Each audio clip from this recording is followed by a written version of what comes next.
here to number 9. Highlights, so this is highlighting the concept of generational consequences of sin. Ezekiel 18:20 clarifies that each person is responsible for their own sin, yet the environment and patterns set by previous generations can influence future ones. But showing faithful love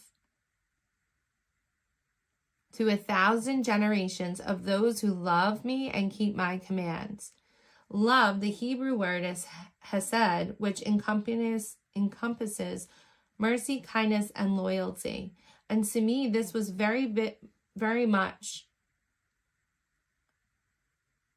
showing the attribute of God, because God has mercy, God is kind, and God is loyal to us. And so this is just like depicting that kind of love is a godly kind of love, which I thought was super beautiful.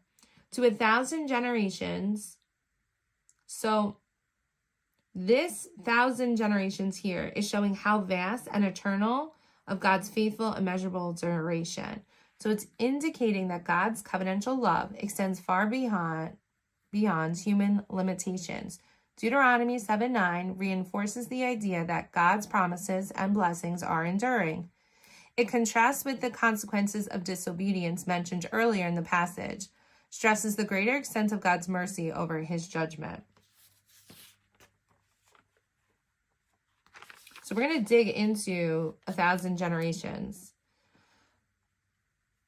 So 1,000 generations here, we see his eternal nature of God's promises. It highlights God's promises are not transcendent or conditional based solely on human behavior, but are rooted in the unchanging character.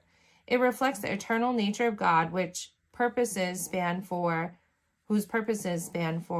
beyond the temporal bounds understanding by humanity.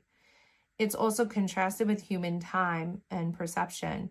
Human life is marked by briefness, brevity, and the perception of time is often short-sighted. 1,000 generation invites believers to adopt a more eternal perspective, recognizing that God's activities and purposes unfold on a divine timeline that transcends human history, and one we don't have a part of, we don't truly understand. We see grace over judgment, Deuteronomy 7:9. The enduring nature of God's mercy, as described for 1,000 generations, is contrasted with his judgment, his primary disposition towards his covenant people, in one of grace and mercy. Covenant continuity links past, present, and future covenant made with the ancestors. And lastly, redemption. The expansive scope of God's redemption plan spans all humanity across ages, indicating the inclusive nature of God's salvation through Christ. So my question is, how does the concept of God's grace extending for 1,000 generations change how you view your failures and sins?